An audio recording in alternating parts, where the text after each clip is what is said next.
The small coastal town of San Miguel sat where the mountains met the sea, a place of breathtaking sunsets and the steady hum of fishing boats returning to harbor.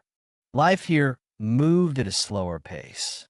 Families gathered on porches in the evenings. Neighbors looked out for one another, and Sunday mornings saw almost the entire town making its way to the church of St. Anthony, the Protector. St. Anthony's was more than just a place of worship. It was woven into the very identity of San Miguel. Built nearly 150 years ago from local stone, it stood proudly at the edge of the town square, its bell tower ringing each morning and evening. Its heavy wooden doors opened into a sanctuary bathed in the colors of stained glass, with beams of sunlight filtering through depictions of Christ, the Blessed Virgin Mary, and the saints. At the center of the sanctuary was the altar, a solid structure of carved oak, and behind it, a life-size crucifix. To the right of the altar stood the town's most treasured relic, a centuries-old wooden tabernacle, hand-carved with intricate designs of grapevines and wheat sheaves, representing the Eucharist. It had been brought over by missionaries long before the church itself was built, and locals believed it carried a special blessing. Father Ernesto, the parish priest for over 25 years, was the quiet guardian of this sacred space. He knew every stone, every creak of the wooden pews, and every parishioner by name. In recent years, San Miguel had experienced changes. A new highway had been built, connecting the town to a larger city. More outsiders came through, some welcomed, others not. Among them were a few who didn't share the town's respect for the church. Father Ernesto began to notice small acts of vandalism. Graffiti on the back wall, broken candle holders, even a smashed stained glass window. He reported them, but the police found no suspects. The older residents whispered about a group of young men who hung around the pier at night, drinking and causing trouble. But no one imagined things could go further than petty damage. It was a Tuesday night in early spring. The streets were quiet after a light rain. Father Ernesto had locked up the church after evening prayers and walked back to the rectory next door. He settled in with a book, the sound of the waves in the distance. Just after midnight, a crackling noise drew him to the window. At first, he thought it was the wind, but then he saw it, an orange glow reflecting off the wet cobblestones. His heart lurched. The church was on fire. By the time he reached the doors, smoke was already pouring from the windows. The air was thick and choking. Flames climbed the wooden rafters like living things, devouring the altar cloths and licking at the pews. The heat was unbearable. Neighbors, roused by the commotion, rushed to help. Buckets of water were thrown, but the fire was far too strong. Someone had already called the fire brigade from the nearest city, but it would take precious minutes for them to arrive. The roar of the flames was deafening. The colors from the stained glass turned into a surreal dance of light and shadow. Pieces of the ceiling began to fall, sending showers of sparks into the air. Through the haze, Father Ernesto could see the crucifix blackening from the heat, the carved oak altar cracking and splitting. The people of San Miguel formed a human chain, trying to save what they could from the sacristy. Vestments, hymnals, chalices, but the fire was moving too fast. One by one, they were driven back by the heat and smoke. There was no saving the building. All they could do was watch as their beloved church was consumed. When the fire trucks finally arrived, Their hoses blasted powerful streams of water through the open doors and windows. Steam billowed into the night air, mixing with the acrid smoke. After an hour, the worst of the blaze was over. The roof had partially collapsed, the pews were reduced to charred skeletons, and the air was thick with ash. By sunrise, the entire town had gathered at the square. The once proud church of St. Anthony was a blackened shell. The smell of smoke hung heavy in the air. People walked in silence, their faces a mix of grief and disbelief.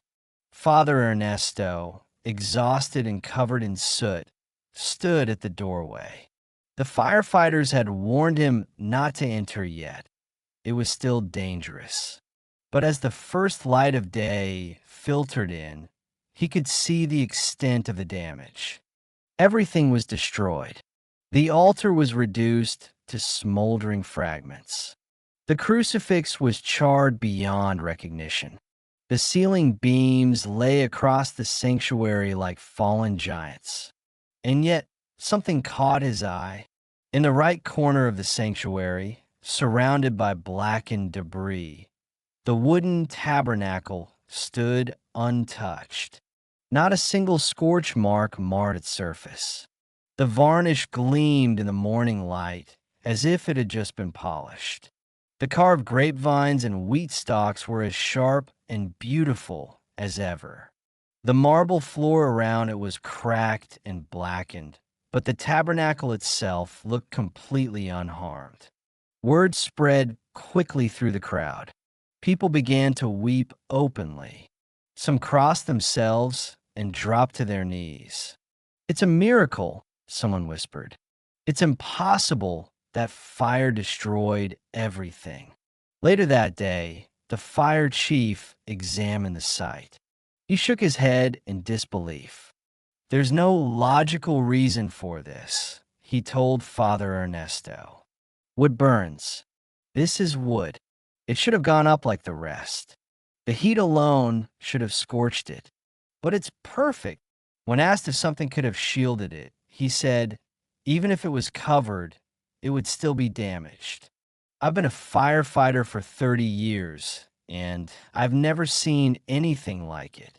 As the townsfolk gathered, Father Ernesto knew he had to open the tabernacle. He unlocked its ornate door and slowly swung it open. Inside was the ciborium containing consecrated hosts, the Blessed Sacrament, perfectly intact. A collective gasp filled the room. Some people began to sob. Others knelt, unable to speak. Father Ernesto gently lifted the ciborium, his own hands trembling. He turned to the people and said in a voice choked with emotion, "Our Lord was here, and he remains with us still." The survivors of the fire knelt together on the scorched floor as Father Ernesto led them in a prayer of thanksgiving. The sound of their voices echoed off the blackened walls. For that moment, the destruction around them faded. All that mattered was the undeniable sign before their eyes. Even in the midst of devastation, Christ was still present in the heart of their church. Within days, news of the untouched tabernacle reached neighboring towns. Pilgrims began to arrive, wanting to see it with their own eyes. Some came out of curiosity, others in search of renewed faith. Local newspapers ran the headline, "Church burns to the ground, but Eucharist and tabernacle untouched." One journalist asked Father Ernesto if he believed it was a miracle. He smiled gently and said, "Miracle or mystery, it is a sign. It tells us that no matter what is destroyed around us, what is most sacred can never be taken away." The road to rebuilding the Church of St. Anthony was long. Funds had to be raised, permits obtained, and plans drawn up. But something had changed in the town. The fire had taken their building, but it had given them something else, a renewed unity and a deeper faith. People who hadn't been to Mass in years began attending regularly. Young people volunteered to help with the cleanup. Skilled workers donated their labor to restore what they could. The new church, when completed, would be larger and brighter. But the original tabernacle, untouched by the fire, would be placed in the same spot it had always been. The fire touched individual lives in ways no one expected. Miguel, one of the young men suspected of past vandalism, came forward to confess that he had once thought about breaking into the church. Seeing the tabernacle untouched changed him. "I thought God didn't care about places like this," he told Father Ernesto. "But now, I think he cares more than we know." Rosa, an elderly widow who had stopped praying after her husband's death, found herself drawn back. "If God could protect that tabernacle," she said, "then maybe he can protect my heart too." Even the firefighters, hardened by years of tragedy, admitted they had witnessed something extraordinary.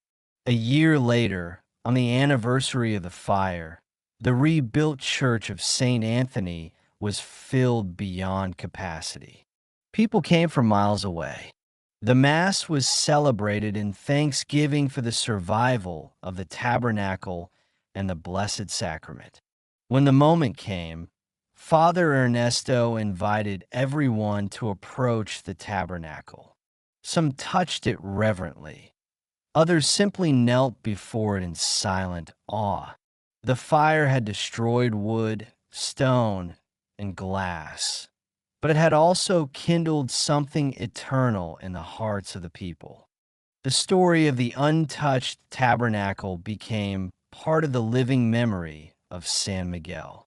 Parents told it to their children, who would one day tell it to theirs. And each time they entered the church and saw the carved wooden doors of the tabernacle, they remembered. No fire, no storm, no force on earth could harm what was most sacred. Because in the end, it was never just about wood and gold. It was about what that tabernacle held, and who it held, that made it untouchable.